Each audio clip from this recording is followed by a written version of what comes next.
Usai menggelar rapat wilayah khusus Federasi Serikat Pekerja Metal Indonesia Provinsi Sumatera Utara Rawilsus FSPMI Sumut, Presiden FSPMI Riden Atam Ajis didampingi sekretarisnya Sabila Rosad memberikan pengarahan perjuangan kepada seluruh jajaran DPW FSPMI Sumut di Hotel Madani Medan. Acara yang bertajuk konsolidasi akbar tersebut dihadiri oleh unsur Dewan Pimpinan Wilayah FSPMI Sumut, Konsulat Cabang FSPMI Kabupaten Kota, pimpinan unit kerja, Garda Metal, Media Perjuangan se-Sumatera Utara. Dalam pengarahannya, Presiden FSPMI menyampaikan sejarah berdirinya FSPMI nasional. Menurut Riden, kondisinya saat itu sedang tidak baik-baik saja, dan menurutnya hingga saat ini situasinya hampir sama, yakni buruh terus berjuang terhadap hak-haknya yang terus dirampas. Lahirnya FSPMI adalah bertujuan untuk memurnikan kembali cita-cita, yaitu kesejahteraan buruh dan keluarganya. Oleh karena itu, kata Riden, diperlukan sebuah kerangka organisasi serikat pekerja serikat buruh yang dibangun dan dibina di seluruh tingkatan kepengurusan organisasi, khususnya di FSPMI. Riden juga mengatakan perjuangan FSPMI saat ini adalah bagaimana menghapus Undang-Undang Cipta Kerja yang mengebiri hak-hak buruh, juga memperjuangkan upah minimum sektoral kabupaten kota serta upah minimum kabupaten di seluruh kabupaten kota di Indonesia.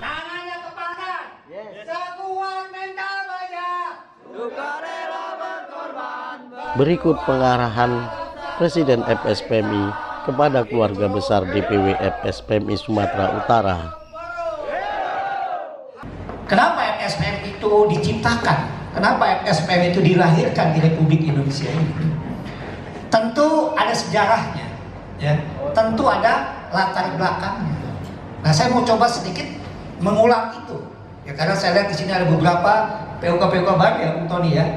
Ada pengurus-pengurus baru. Ya. Apa Bung Presiden latar belakang lahirnya FSPMI? Kawan-kawan semua, FSPMI dilahirkan oleh para aktivis buruh di zamannya. Tentu ini era reformasi, ya.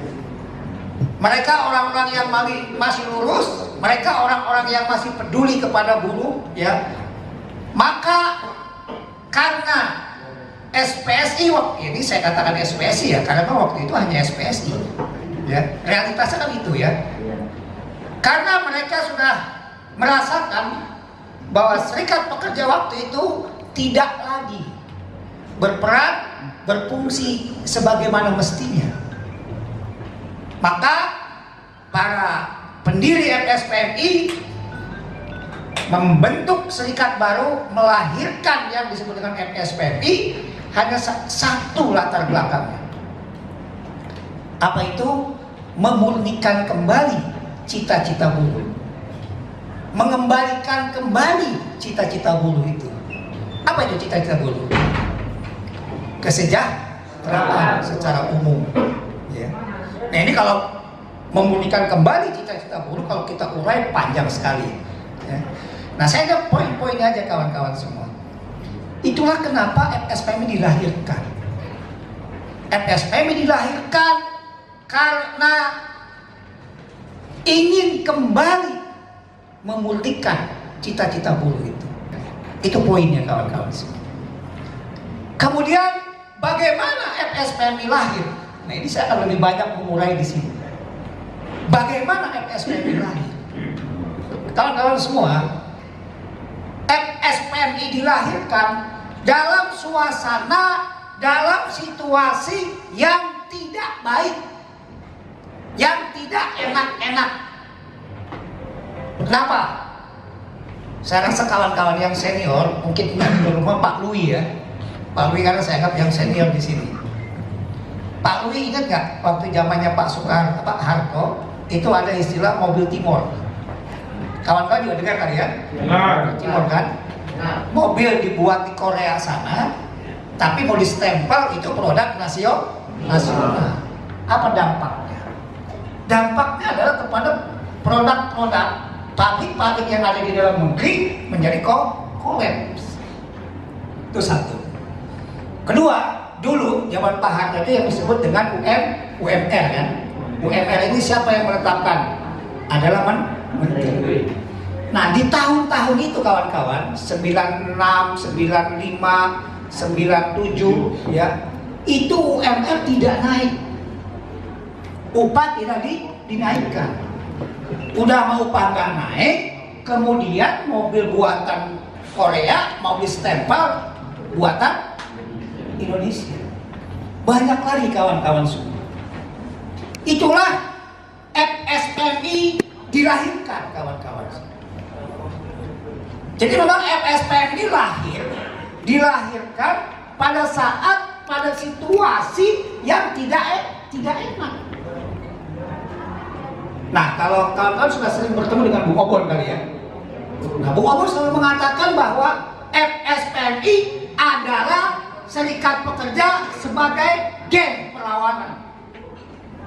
Kan itu tadi, latar belakang ini lahirkannya dalam suasana, dalam situasi yang memang tidak baik-baik saja, tidak enak-enak gitu ya. Artinya pemerintah kebijakan-kebijakannya tidak berpihak kepada pekerja.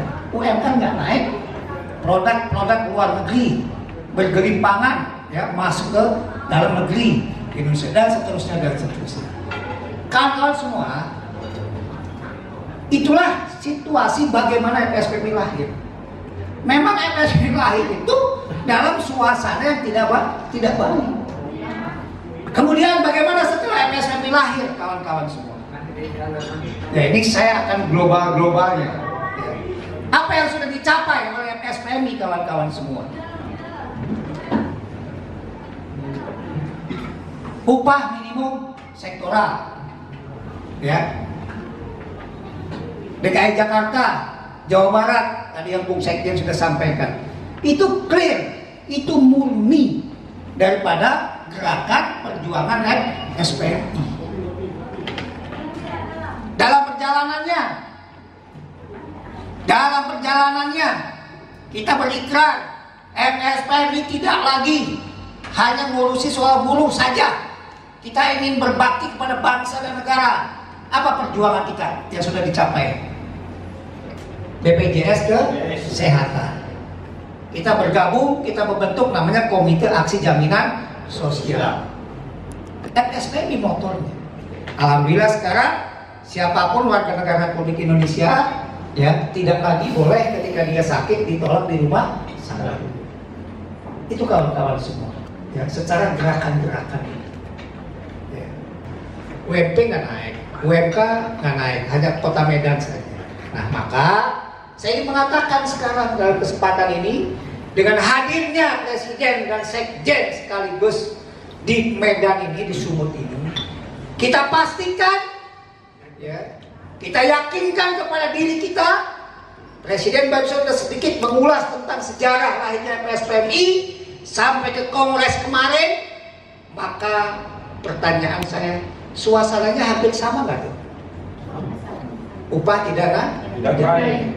Suasana kita mau bergerak juga nggak bisa. Tapi 20 tahun yang lalu membuktikan apa yang dilakukan oleh FSPMI, apa yang diinginkan oleh FSPMI, alhamdulillah terwujud. Untuk itu, dalam kesempatan ini yang pertama saya ingin berpesan dan mengajak kepada kawan-kawan di Sumatera Utara, ya, tetap kita lakukan perlawanan, tetap kita melakukan perjuangan. Upah 2021 di Sumut tetap harus naik, kawan-kawan semua.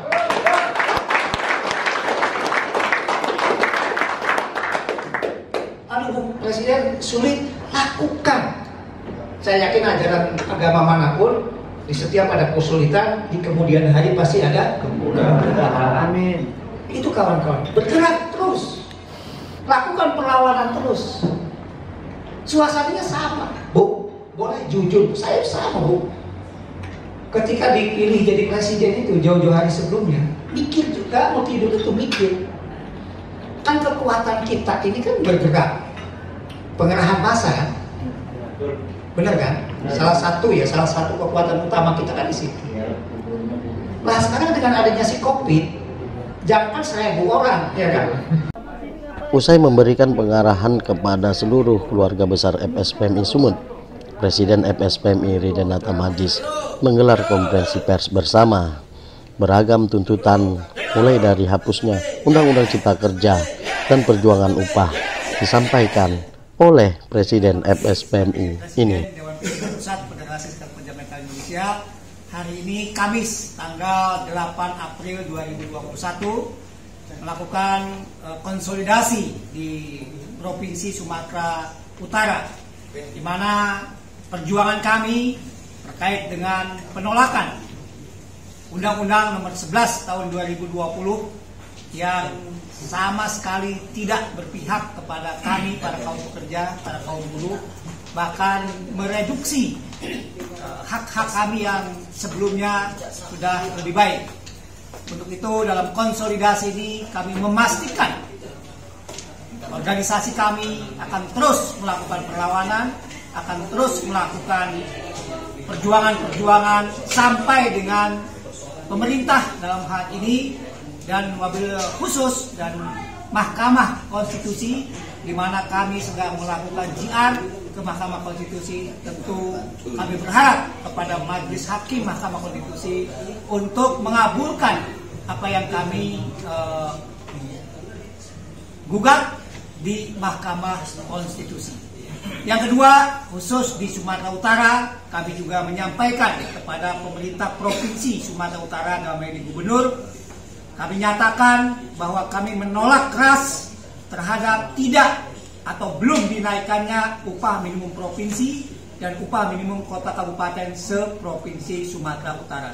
Dalam konsolidasi ini, saya sebagai Presiden SPMI meminta kepada Gubernur Sumatera Utara untuk mengevaluasi kembali terkait dengan keputusannya, dan kami minta demi pertumbuhan ekonomi di Sumatera Utara, demi tumbuh kembangnya ekonomi di Sumatera Utara, maka minta kepada Gubernur Sumatera Utara untuk menaikkan upah minimum provinsi dan upah minimum kota kabupaten tahun 2021 dinaikkan ya seluruh provinsi Sumatera Utara.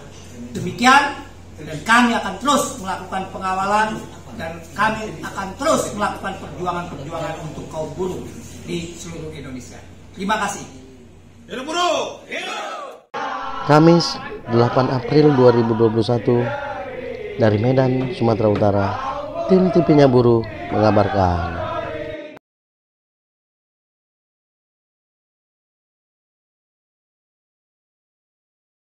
Demikian kabar buruh hari ini. Mohon like, subscribe, komen, dan share-nya ya teman-teman, agar suara buruh didengar seantero negeri ini. TV-nya Buruh, TV-nya kaum buruh.